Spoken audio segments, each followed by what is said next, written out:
Bienvenido a la guarida. Soy el conde.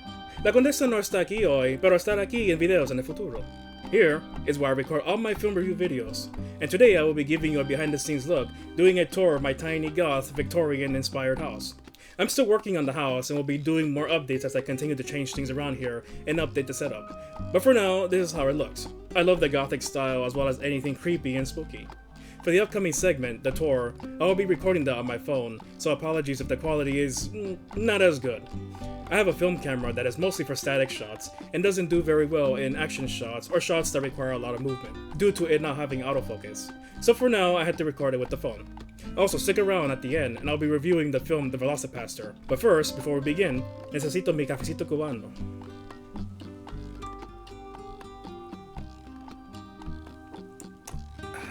Proprio come faceva la nonna. Well, in this case, abuelita. Anyways, on with the video. So this is how it looks like as you walk in. I'm at the front door. And like I mentioned, it's very small. It's only one bedroom and a bathroom.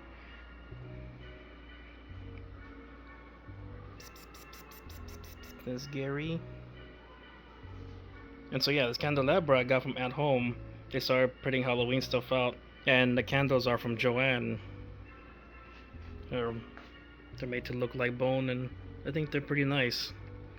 I only light candles when I'm in the room supervising because just to be safe, you know. And so this chest right here is just a bunch of miscellaneous things, papers and pins and other stuff and candles and just, you know, things that accumulate, you know, kind of like your drawer random stuff, or there's the chest of random stuff. And some more candles. These are flameless candles. And the candelabra from At Home. At Home has a lot of good stuff. You know, if you're looking for like Gothic, Victorian stuff, they have a lot of things like that that I didn't expect. I didn't even know what that store was until recently. And so here is the fireplace. It's an electric fireplace, but I like it. Actually, my dad got it through his job. I don't even know how he did that. And when it arrived completely broken in two pieces.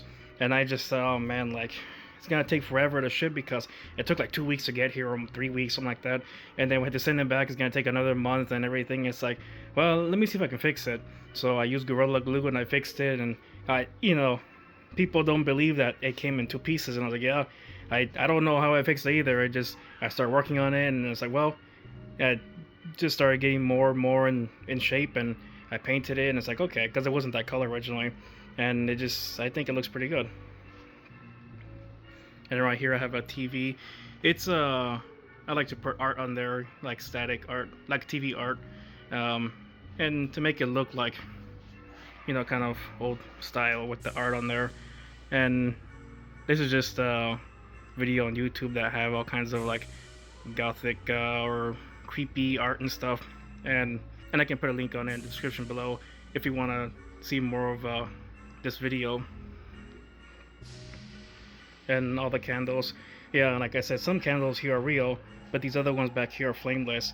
And what I did is I got tired of constantly replacing batteries and all the waste of money, so I got rechargeable batteries. But then they would drain out within a couple of days, and I was like, I got tired of taking the batteries out, charging them, putting them back in, taking them out, putting them back in. So what I did, I got these battery replacement things, and you connect the cable back there like this, and you put the battery in here, and then it just turns on, and I can just turn them on and off with the switch, and then it's just so much easier. It's like you don't have to keep dealing with the batteries, because when you have so many candles, I think I counted in here, like I have probably like 50 flameless candles, because the idea is I want to have it where it can be like the old days, where you can just be with the candlelight, you know, and not light bulbs or anything. And so I kind of like to have it like that sometimes, and so the idea is just to have it with just a candlelight. And so when you have so many of them, replacing the batteries, it's like probably like 200 batteries. It's ridiculous. I'm gonna have to keep doing that every week or every 4 days or whatever. So those have come really in handy. And those battery replacements and most of the things I talk about here, I can put a list of it below in the description, and you can check them out. It's from all kinds of various places, and some things on Amazon, some things find used. But yeah, I can put in a list below, and you can check them out. And so here is I have the portable AC because we don't really have a central AC here, and so it looked really ugly. It was white and everything, and then it's like, well, what do I do here? And so I kind of had some difficulty trying to figure out what to do. So I just painted it black, and it's like, well, it didn't really stick too well, but that's the best it can do for right now. And it's just a plastic. It's not like anything in the interior. Yeah, another candelabra, and these are flameless candles as well. That they have the flame that flickers, and they too also have these. I don't know if you can see it. They too also have these cables. You attach it right there, so you don't have to be dealing with batteries. Because yeah, just the batteries. I was changing batteries so much, and it took forever all the time, and I just said I can't keep doing this, especially if I use the candles every single day. And so some more chests, and these have a bunch of CDs and DVDs, not like movies or anything, but like CDs of like various different mixes of my songs and things, and hard drives and all kinds of like production things and media stuff, and more hard drives, and just a bunch of things like that, and more hard drives right there. And up here we have some of my wife's stuff. Like Ondessa's not here right now, but she'll be here in another video to discuss a little bit more of these things like that. She likes to collect these Loungefly things, and most of them are used from OfferUp, and we're able to get them fairly cheap. People just kind of giving them up because they don't want them, I guess. And so we've gone and traveled many miles to snatch one up that's fairly cheap. They would go for like 90 or so, and then OfferUp people sell them for like 25 or 30. And so she likes to collect these, and the contrast, I think, is pretty good between all the spooky stuff and the Loungefly. And then there are some of her, I think they're called Sums, little Beanie Boo things. And yeah, just all these chests, like they may seem like they're just there for no reason, but every single chest in this whole house is being used. This one has a Polaroid camera, this one has cables and things for recording. Like everything's used because the space is small here. We can't afford just to have things here that serve no purpose and functionality. So everything here is being used. Every single chest, every single drawer, every single shelf, everything has a use. But they also double as nice looking pieces. And a bunch of books and stuff, and recording equipment. And again, more chests. And I have camera stuff there, microphone stuff there. And this is a book of the art of Ralph McQuarrie, who was one of the main artists on the original Star Wars trilogy. And it's really good to have all kinds of art on there. And I like to look at concept art to get ideas and things about just I like to be visual and look at the stuff. I think it helps very well. And then some of the charcoal pieces I drew there. And then again, more chests and more things. They all serve a purpose. The one has batteries, one has cables, and all kinds of random stuff. And people ask about the containers and how come I can't just use plastic bins. And it's like, well, I could do that, but then the room wouldn't look like this. And they asked me, why do I need it to look like this? And I was like, well, because I'm extra, obviously. So yeah, so these are all practical, and I think they look very nice. And these containers like this, these chests, you can get in places like Michael's or Hobby Lobby, but you can also find them used a lot on OfferUp and Mercari or Craigslist or anything like that. But OfferUp, I would say, is a place where you can find a whole lot of used things that are really good. And I have on a few chests on OfferUp and just thrift stores and things like that. And that's Reginald, our butler. He helps maintain the house here and keep it clean. And there's a typewriter I found here on OfferUp, and it actually works, and I like to type stuff up here for fun. Although the cats have gotten to it, as you can tell, But yeah, it actually works. And although I don't type on it every day, I do like to do some kind of for fun typing. And another flameless candle. Yeah, I would say there's probably like about 30 chests in here, like combined with the small ones and the large ones, because we just have so much stuff, and I like things looking nice, and just a lot of stuff, art supplies and cables, and just CDs and things that are not used often, and everything's organized. It's not just like random stuff in each thing. Everything's organized by like section. Like all these things right here are mostly recording equipment, cables and adapters and things like that, like media stuff to do recording. most of the stuff over here is storage stuff, like media storage, like hard drives and things like that. So everything's organized appropriately. It's not just thrown randomly. But yeah, there's just a lot. I counted probably like about 30 or so. Like, but I mean, we have a lot of stuff, and we gotta put them somewhere. And here's my baby.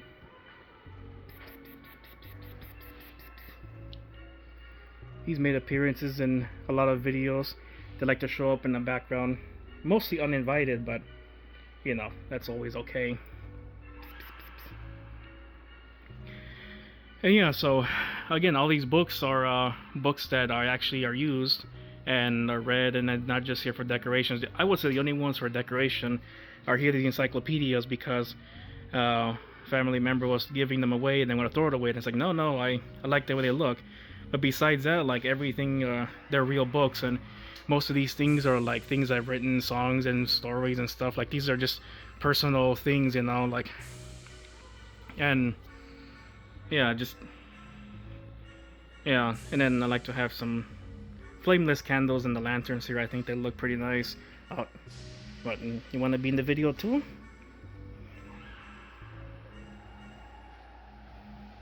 And how about Max? Max? Yeah, good boy, huh? Good boy. Yeah, he's a good boy. And so, yeah, this is not gonna be a full, complete, comprehensive video because there's just a lot to discuss. It's just mostly kind of like an overview of the space here. And this sofa also we got from OfferUp. Somebody was selling it for cheap, and even though it's not like extremely gothic looking, for the price that it was, it's like, well, I definitely like this, and I'm glad we got it. Because even though I want one of those like ones that are very stylistically, you know, kind of thematic, those are usually much more expensive. So this is a good like alternative, especially for the price, and I'm happy with it. And so yeah, more chests and things. And this candelabra also I got from OfferUp. And just, yeah, a lot of things on OfferUp, people get rid of stuff. It's like, oh, they get rid of it thinking nobody wants it, and it's like, well, I want it. I mean, look, it's look very nice. It was only like $25, and I think they said originally this was from Costco. I haven't seen it online. It must have been discontinued. But if you type in candelabras, like floor length candelabras, and Costco or some kind of variation of that, this one usually shows up a lot on OfferUp searches. So it must have been fairly mass produced because they show up a lot. But I think it looks very nice. And this this right here with the lantern is from At Home as well. And yeah, At Home has started putting out some stuff as of July 2024, Halloween stuff. And I saw this, I was like, wow, I think it looks very nice, like all the intricate kind of design and the skull and the lantern. The lantern, I want to replace it. I think it looks a little bit too basic. I want to replace it. It looks like it could come off right here, and I want to put a different kind with a different candle. But that's a thing for another day. But already by itself, I think it looks pretty nice. And there's another chest with medical stuff like medications and band-aids and various other stuff. And then these candles are also kind of Halloween candles, and this is like a spine. These are too nice to burn, so I just kind of have them right here. And this right here I gave to Mi Condesa because she loves Beauty and the Beast. And so yeah, the space is small, and I would like it to be a little bigger than where it is, but I really try to make it work, and I really try to make it as you know, the style we like as possible. And I think it's not there yet, but I think it's getting there, and I think that with a little bit more work, we can get there over time. And yeah, I had a chair right there, but it was all old and peeling, and the cats, you know, didn't make it any better. And so we're in the process of replacing that with something a little bit nicer. And yeah, these things are also from At Home, and so we saw the Halloween decorations in that apothecary container there, and I think it looks pretty good. And they start selling things like that, and I like it. And for the toys, most of these things we found on OfferUp.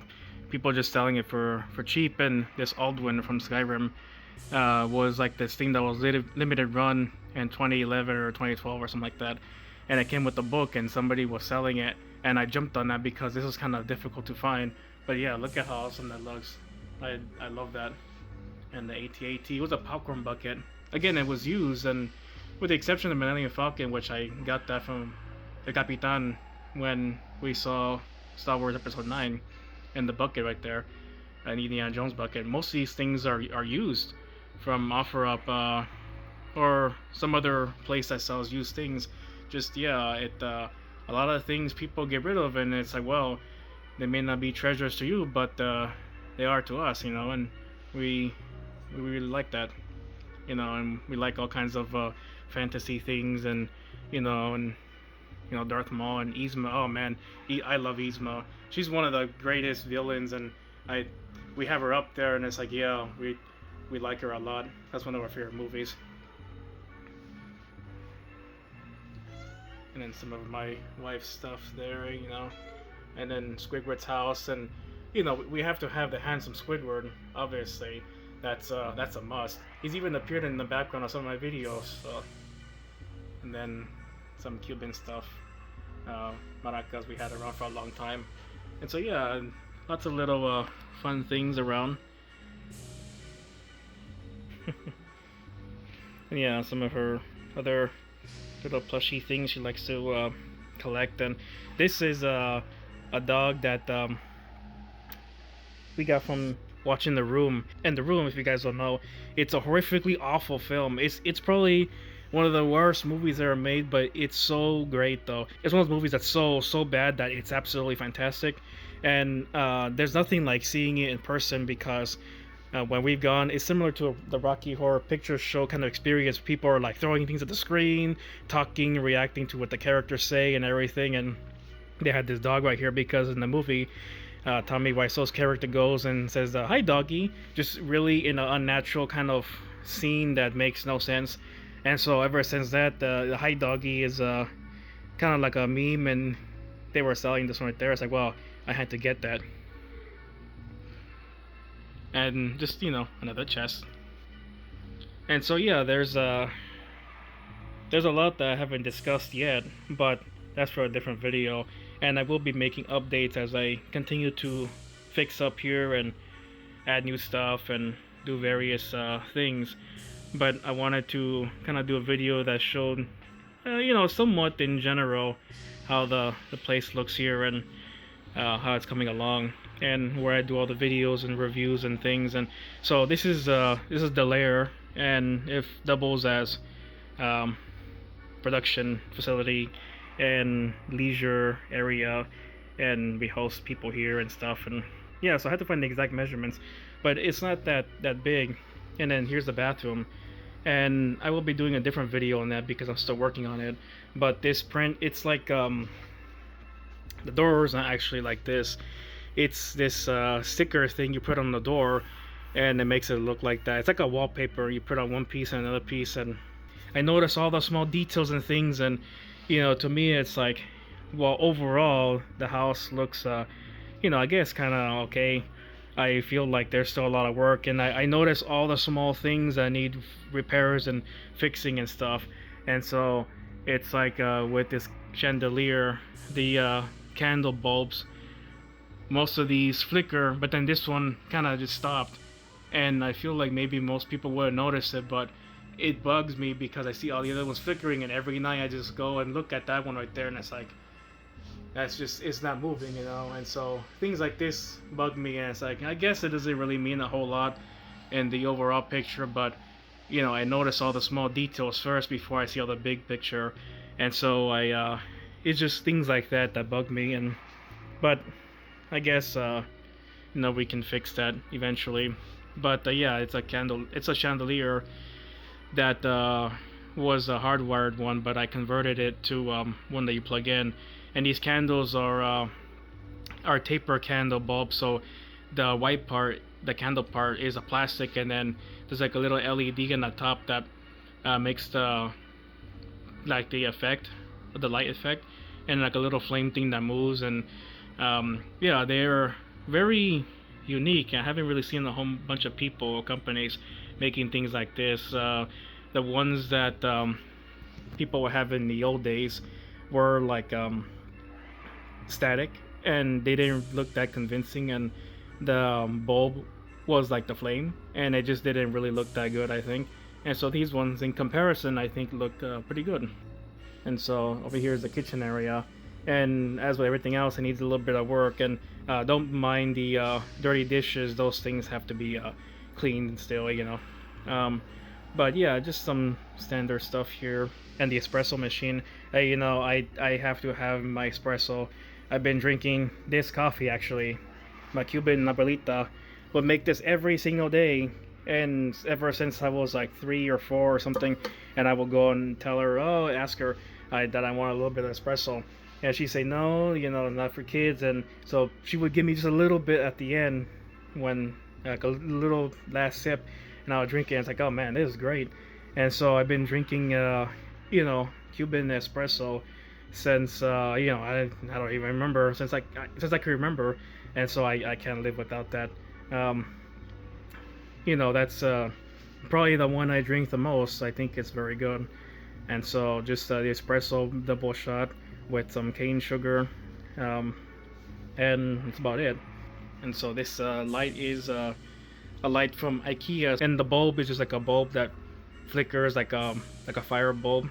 So yeah, this skull right here has like water with that powder you put in it to give it flavor. And this gargoyle thing is pretty good. A friend of mine gave it to me, and it's a candle holder where you can put a candle in there. But I kind of just like it like that. It's like a little statue.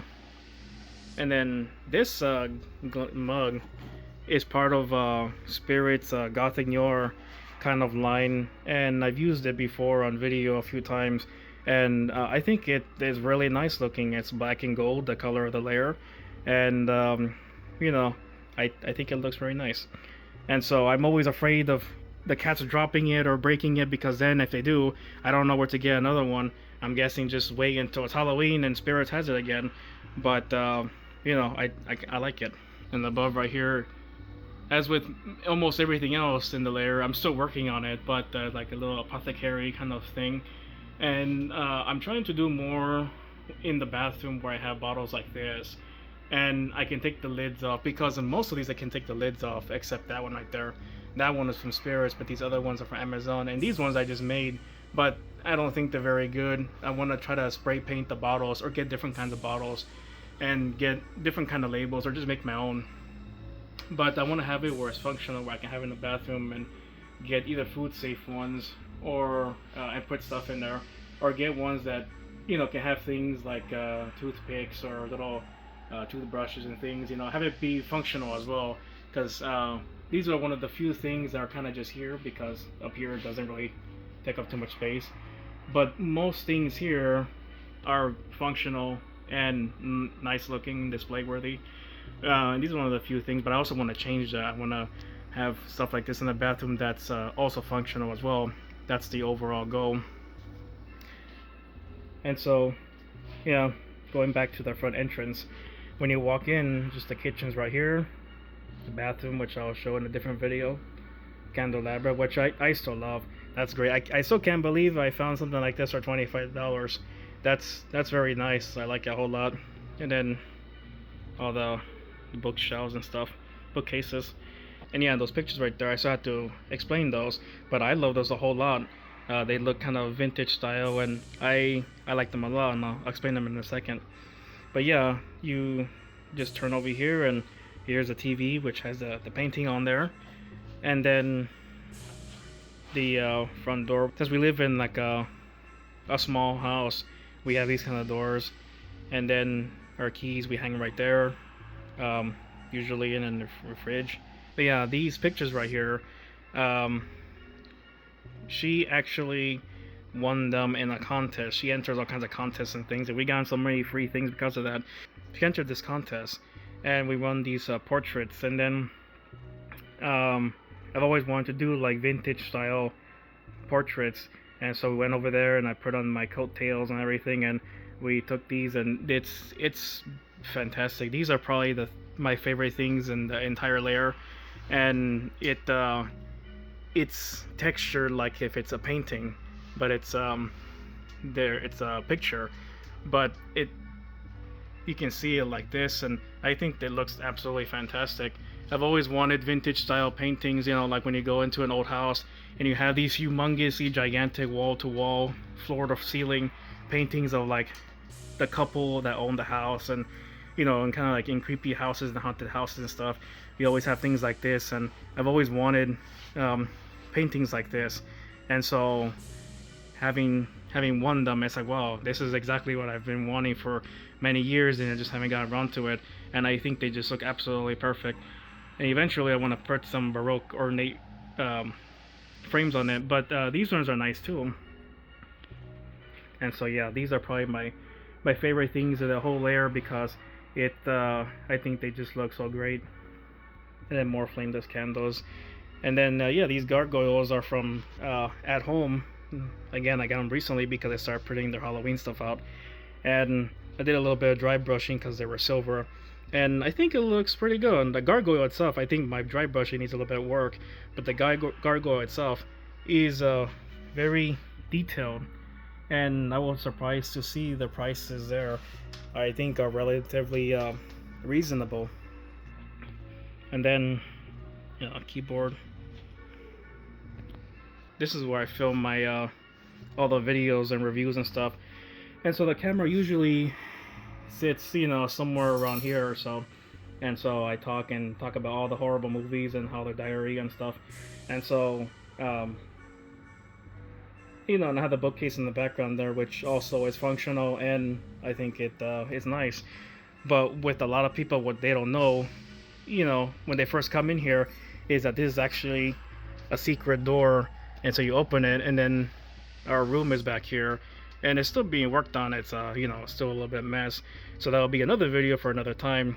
But yeah, it's like a secret door, and I made this with Billy bookcases from IKEA, and it took a lot of trial and error trying to figure out exactly how to do it. But that took a little bit, but basically it's some really strong hinges on the bookcase and on the door, and it's on like these roller wheels that spin in all directions, and some reinforced kind of brackets to reinforce. But yeah, it's a secret door because, similar to the portraits, I've always wanted to have a secret door, and here was kind of difficult. Like, well, how can we do that? We only have this one door that goes into the room. It's like, well, let me try to figure out. And so it took a little bit of figuring out, but I think it came out pretty good. They sell these professional doors that are secret doors, but they're extremely expensive, and because of you know, budget reasons, I can't get those ones. So I decided to make my own, and eventually make a video on how to do something like that as well. But yeah, it was a little bit of a challenge, but now that I think I figured it out, if I do ever make another one again, it be a lot easier because I know kind of how to do it now. And here's a smaller version of the portrait. I have this one here because when I do the videos, you can't really see the big one, so I kind of have this in the background because, like I said before, I think it looks absolutely fantastic, and I want to display it everywhere. It's supposed to be like 1890 style, and it actually works, and you can call me on it, you know. And then some other little things and apothecary stuff right here. We got a lot of stuff here used because they're usually good quality and a lot cheaper. And this one we got in La Segunda, the thrift store, and it was like $4 or something. And it's like, just like with all the other chests, they hold objects as well. This one has more CDs and DVDs. Like, yeah, we have a whole lot of media stuff, and I think it looks pretty nice.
So here's a setup for this video review, and most of the time the setup is fairly similar.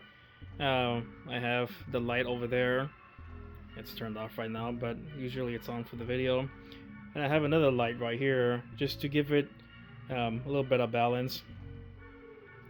And the boom mic, I tried testing it out, having it be above, but because I don't have the appropriate boom stand for it, I've discovered that here works fairly okay.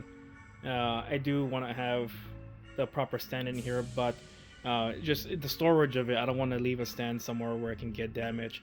So for now, it's right here, but it works pretty well as long as there's a distance between the mic and my, face. Otherwise, the proximity effect can be a little bit too much. I'm still experimenting to see what's the best way to do it, but for now, I think this works fairly well. And this is just purely a decoration. I think it looks pretty nice, but the actual recording of the audio is right here. And then the camera, of course. And then the audio gets recorded through the Focusrite interface, which is fairly popular. A lot of people have something like this or this exact one, and then it goes into the computer. Usually I record with the universal audio interface right here, but the cable for it, which requires a special cable, is damaged, and I didn't have enough time to pick one up before this review, so I just used the Focusrite, which, it's also very good. So the setup is fairly simple. Since it's only myself, I don't require all these elaborate things. Now, when I would do sessions for music sessions or like podcasts or whatever with groups of people, it'd be a little bit more difficult, a little bit more elaborate, and I would have to run it through an audio mixer with several channels, and depending if it was something live or if it was something to be recorded, just various factors would affect how to set up. But since it's only me, it's just basically the mic going into the computer, interface and recording on Pro Tools, the camera recording into a SSD drive, and I just synchronize it in DaVinci. And then similar like we saw earlier, this is where the camera usually goes, and it records, this kind of view right here. And so that's pretty much the setup. It's fairly simple. Here's a temporary chair because, like I mentioned, we had one, but certain ones destroyed it, and so we are planning to get another one. We'll see how that one goes too, if it even survives after it being here for a bit, But yeah, similar to how we saw before, this is the setup for recording a video. A lot of this is the setup for recording the video, and just sometimes you just use whatever you have around, and it works perfectly fine. Nothing fancy is needed for certain things, and if it works, it works. And if it works, like they say, it's not stupid if it works. That's all that matters. And so that's pretty much it. And so this is a little bit more view. The setup for the recording. Oh yeah, I want to point out that this right here and this is for a little bit of control of the sound. And I know these are not, people are gonna be looking and saying, oh well, that's not appropriate, whatever. It's like, yes, I know I have sound panels, but the thing is that, again, they were in storage. They're in like a place that's not easily accessible, so I have to make use with what I have at the moment. And so eventually the plan is to have a place where I have sound panels, not those ones that are like the triangular shape, real quality sound panels, like the way I had at the studio. But the thing is, the storage, a lot of the issues are with storage, stands and things, and mic stands and camera stands. All these things are difficult to store here because our place is small. So I have to kind of make do with whatever's around here. So yeah, that's pretty much it. And if you guys want to ask any questions or anything, feel free to leave them in the comment section. Or even if you want to just stop and say hi, I always appreciate that. And yeah, thanks for watching, and enjoy the review of the VelociPastor. You like bad movies? Then let's check out a classic, The VelociPastor. The premise of the movie is about a priest who becomes a dinosaur and fights criminals. And if that's not the greatest premise ever for a movie, then I don't know what is. It even has Aurelio Voltaire. He's great. We have both spooky Cubanos. According to IMDb, after losing his parents, a priest travels to China, where he inherits a mysterious ability that allows him to turn into a dinosaur. At first horrified by this new power,